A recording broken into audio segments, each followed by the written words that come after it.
Good morning. അപ്പോൾ നമ്മുടെ ഇന്നത്തെ റെസിപ്പി എന്ന് പറയുന്നത് വളരെ സിമ്പിളായിട്ടുള്ള റെസിപ്പിയാണ്. 2 ഇൻഗ്രീഡിയൻ്റ് ഉള്ള കറിയാണ് കേട്ടോ. വേറെ ഉള്ളതൊക്കെ നമ്മുടെ വീട്ടിൽ നമ്മൾ എപ്പോഴും ഉപയോഗിക്കുന്ന ഇൻഗ്രീഡിയൻസ് ആണ്. നമ്മൾ ഈ കറിയിലേക്ക് സ്പെഷ്യലായിട്ട് ഉപയോഗിക്കുന്ന 2 ഇൻഗ്രീഡിയൻ്റ് ഉള്ളൂ. ബാക്കിയുള്ളത് വെളിച്ചെണ്ണയും പച്ചമുളകും വേപ്പിലേക്കാണ്. അപ്പോൾ ഞാനിങ്ങനെ 2 ഇൻഗ്രീഡിയൻറ്റ് 3 ഇൻഗ്രീഡിയൻ്റ് എന്നൊക്കെ പറയുമ്പോൾ കമൻറ്റ്സ് വരാറുണ്ട്, ഇതിലതല്ലല്ലോ ചേർത്തിരിക്കുന്നത്.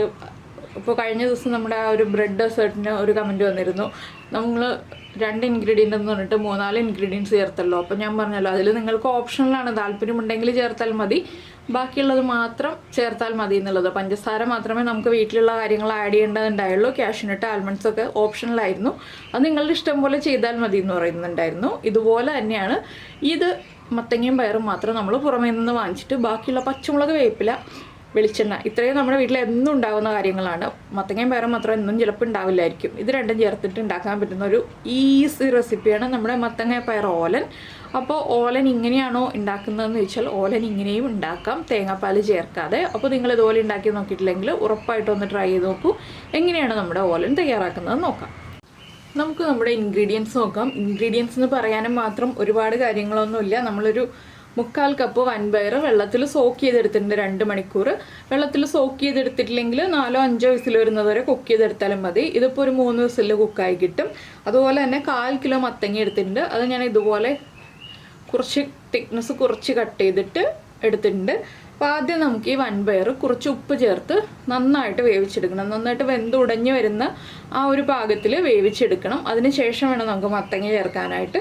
വേറെ അധികം ഇൻഗ്രീഡിയൻസ് ഒന്നും ഇല്ല കേട്ടോ ഇതിൽ. ഈ 2 ഇൻഗ്രീഡിയൻസ് ആണ് മെയിനായിട്ടുള്ളത്. അപ്പോൾ ആദ്യം നമ്മുടെ വൻപയർ കുക്ക് ചെയ്യാൻ വയ്ക്കാം.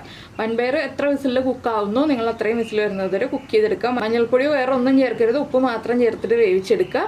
അപ്പോൾ ഞാൻ വൻപയർ കുക്കറിലേക്ക് മാറ്റട്ടെ. അപ്പോൾ നമ്മുടെ പയർ കുക്കായിട്ടുണ്ട്.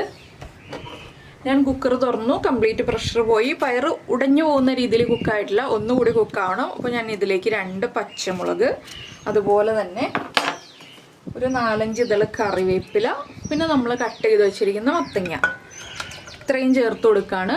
ഇതിൻ്റെ കൂടെ കുറച്ച് വെള്ളം ചേർക്കാം നമുക്ക്, വളരെ ചെറിയൊരളവിലേ ഞാൻ വെള്ളം ചേർക്കുന്നുള്ളൂ, ഒരു 1/4 കപ്പ് വെള്ളം. ഇനി ഈ മത്തങ്ങയും പയറും കൂടി ചേർന്നിട്ട് ഒന്ന് കുക്കായി വരണം. അതിനായിട്ട് നമ്മളൊന്ന് ഇളക്കി കൊടുക്കുക. ഒരു വിസിൽ വരുന്നത് വരെ കുക്ക് ചെയ്തെടുക്കുക. ഒരു വിസിൽ മതി. എന്താണെന്ന് വെച്ചാൽ നമ്മൾ ഇതുപോലെ കട്ട് ചെയ്തിരിക്കുന്നതുകൊണ്ട് മത്തങ്ങയൊക്കെ വേഗം കുക്കായി കിട്ടും. ഇനിയിപ്പോൾ നമ്മുടെ കുക്കർ ഒരു വിസിൽ വരട്ടെ. അതിനുശേഷം ബാക്കിയുള്ള കാര്യങ്ങൾ പറയാം. ഒരുപാട് ഇൻഗ്രീഡിയൻസ് ഒന്നുമില്ല. അപ്പോൾ നിങ്ങൾ തേങ്ങാപ്പാൽ ഒഴിച്ചിട്ടാണ് ഈ ഒരു ഓലൻ ഉണ്ടാക്കുന്നതെങ്കിൽ ഇപ്പോൾ മത്തങ്ങ ചേർക്കുമ്പോൾ 2-ാം പാൽ ചേർക്കാം കേട്ടോ. തേങ്ങയുടെ 2-ാം പാലും ചേർത്തിട്ട് ഓലൻ റെഡിയാക്കണം. അപ്പോൾ 2-ാം പാൽ ചേർത്തിട്ട് വേണം കുക്കറിൽ മത്തങ്ങ വേവിക്കാനായിട്ട്. നമ്മളിപ്പോൾ തേങ്ങാപ്പാലും തേങ്ങയും ഒന്നും ചേർക്കാത്തതുകൊണ്ടാണ് ഇതുപോലെ ചെയ്യുന്നത്. അപ്പോൾ ഇതൊന്ന് കുക്കായി വരട്ടെ. അപ്പോൾ നമ്മുടെ കുക്കറിൻ്റെ പ്രഷറൊക്കെ പോയിട്ടുണ്ട്. നമുക്കൊന്ന് തുറക്കാം. മത്തങ്ങയൊക്കെ നന്നായിട്ട് കുക്കായിട്ടുണ്ട്, പയറും നന്നായിട്ട് കുക്കായി വന്നിട്ടുണ്ട്. ഇനി നമുക്കൊന്ന് ഉടച്ചെടുക്കാം. അപ്പോൾ നന്നായിട്ട് എരിവ് വേണമെന്നുണ്ടെങ്കിൽ കുറച്ചുകൂടി പച്ചമുളക് ചേർക്കാം കേട്ടോ. ഞാൻ ഒരുപാട് എരിവില്ലാത്ത രീതിയിലാണ് ചെയ്യുന്നത്, അതുകൊണ്ടാണ് പച്ചമുളക് 2 എണ്ണം മാത്രം ചേർത്തത്. ഇനി ഒന്ന് തിളപ്പിക്കുക, നന്നായിട്ടൊന്ന് തിള വരുന്നത് വരെ വെയിറ്റ് ചെയ്യുക. നമ്മൾ എന്താണെന്ന് വെച്ചാൽ കറി ഒന്ന് കുറുകി വരണമല്ലോ. അപ്പോൾ നമ്മളൊന്ന് ഉടച്ചു കൊടുത്തിട്ട് തിളപ്പിക്കുമ്പോൾ കറി വേഗം കുറുകി വന്നോളും. പയറും മത്തങ്ങയും ഒക്കെ ചേർത്ത് തന്നെ ഉടയ്ക്കുക. കുറച്ച് മത്തങ്ങ കഷ്ണങ്ങൾ ഇതുപോലെ ഉണ്ടാവുകയും ചെയ്യുക കാണാനായിട്ട്.